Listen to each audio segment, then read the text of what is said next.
Right, well, I'm back.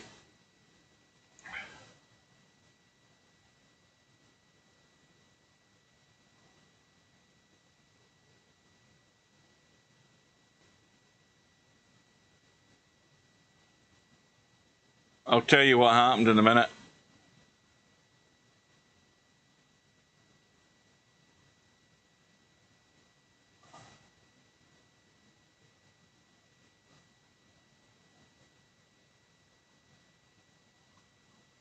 Well, Coldest pillow on a run of 31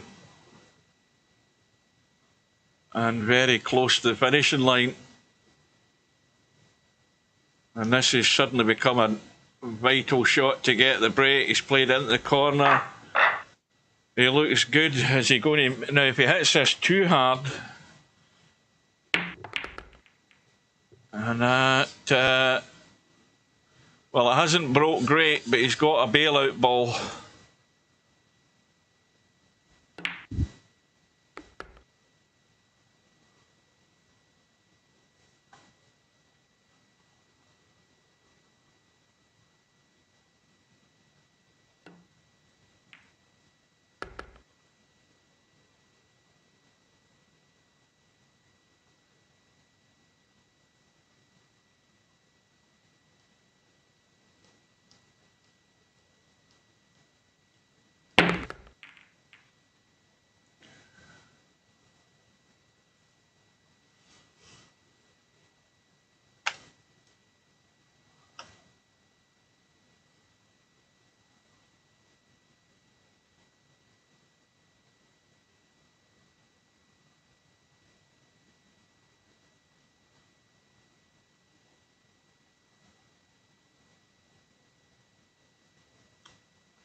Right, just to let you know, I had a complete lock-up.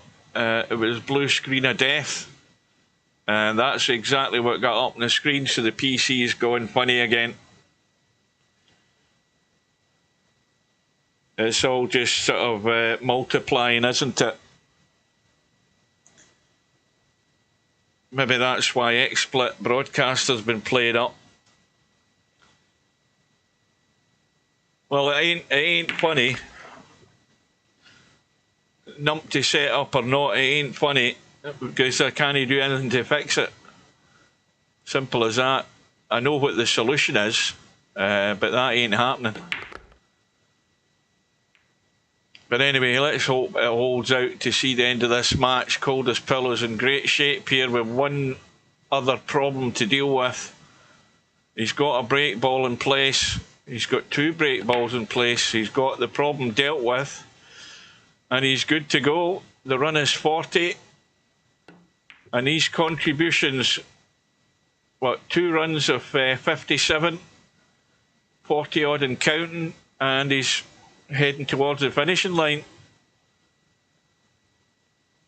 It's been a solid performance with room for improvement. There's no doubt about that. But a little tweak here and there, and he could be a threat in this tournament. No doubt about it. If you make those sort of contributions, you don't have to be making hundreds. Nobody's going to be making hundreds in this game all the time. But if you're making 40s and 50 odd all the time, believe me, you're going to cause problems for whoever you play. Well, the 2 break balls that I thought he was working with, they're gone. He's got the 7 the other side. And he is 13 away, so he needs 1 more rack. 1 more half-decent break.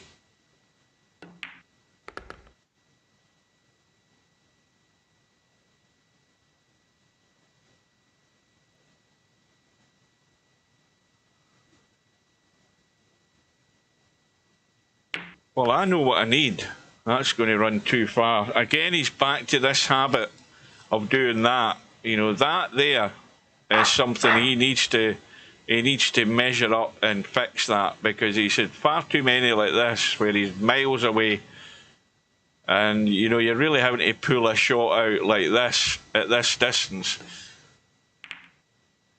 And the cue ball is trying to go south. It stays in the table. He's got a shot.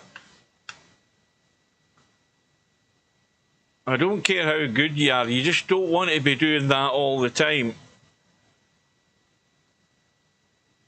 If he can fix that on these last couple of balls each time that he's doing, then yes, you know, that's something he needs to focus on towards the end of each rack, is how good he's getting on them.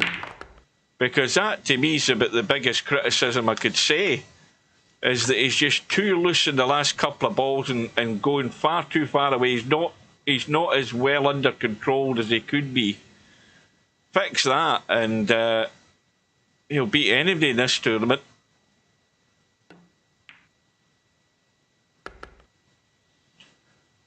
And he's had 3 runs of 50 odd, and that is exactly what you have to be doing. And he's got all the balls there, more than enough to finish the job. I don't think Matt's got anything to argue about. He'll appreciate that he's been beaten by the better player tonight. Matt never made the most of his opportunities, made a couple of big mistakes, very short visits, and Coldest Pillow has feasted. And just 3 points away from an excellent win. And he's going to have 3 runs of 57. Who would have thought that? So this for the match. Well, there you go. He's beaten his high run 3 times tonight. But I mean, look at that for a score. 200 points to 102. And as Matt says, well deserved. Yes, well deserved. We've seen where he can improve and become more consistent and tight when you come down to those last 2 or 3 balls. Because if you can keep doing that and get into that habit, then you're going to run hundreds. You know, you're going to run into the hundreds. And you're easily going to stick a 100-odd run together sooner rather than later. And he says he was getting lucky with the break-offs. Not really. He's just careless with the break-offs on a few occasions. Improve that, and then who knows what he'll do. But 3 runs of 57 is excellent. But a bit of tidying up and stuff to work on is good. So that result now puts Coldest Pillow through to round 5, and guess what? He's now waiting. Well, he's going to have a long wait, because Larry and of course Acero go at 1 AM tomorrow morning, and the winner of that match will play Cobra, and then of course the winner of that match will then play Coldest Pillow. So Coldest Pillow's got until May the 1st. Am I reading this right? April the 21st is the deadline for those matches, and Coldest Pillow's got up until May the 1st to play his round 5 match. Well, he's going to have let's just say he's going to have a couple of weeks off, unless these guys really get their act together and get the matches sorted out. So he's got plenty of time to get some practice in on getting down to those last 2 and 3 balls and getting that cue ball tighter and closer to the object balls near the end. And I think who knows what can happen from there. So there's only the 2 matches on the schedule. In fact, there's now 2, because Sergaresh and One Pocket Slim have arranged their match. Now the problem is I don't know whether Sergaresh has got any notion to turn up. He didn't turn up the other night, and Slim might be getting a bye in that match. But anyway, it's set for Monday evening at 7 PM British summer time. No doubt if Sergaresh does turn up, One Pocket Slim will be streaming it. And then, of course, you've got that match later on tonight. Now, if you live stateside, you can join Slim for that match. I'll see that match when I get home tomorrow. So hopefully everything goes okay, and Acero turns up and the match goes ahead okay. I want to watch that. So that's 1 AM British Summer Time, and that'll be like whatever it is, East Coast time and West Coast time. So that's it. So again, guys, apologies. The PC's going downhill fast again. Blue screen of death. I don't know what it was, but it's obviously something gone wrong. And I don't know. I'm not that certain that I'm going to be using. I'm not certain that using any kind of software is going to be good for live streaming. So I don't know what's going to happen. I'll see if I can do some sort of repair or whatever it is. I don't know. I'll investigate it. Not that I'm an expert, but sorry for the interruptions. It might be that Slim's going to be doing a lot more than he thinks in the not too distant future, because my PC is down the pan again by the looks of it. Right, thanks for watching, guys. That's it. Take care. I'm off to watch the rest of the snooker. I'll bid you good night and see you.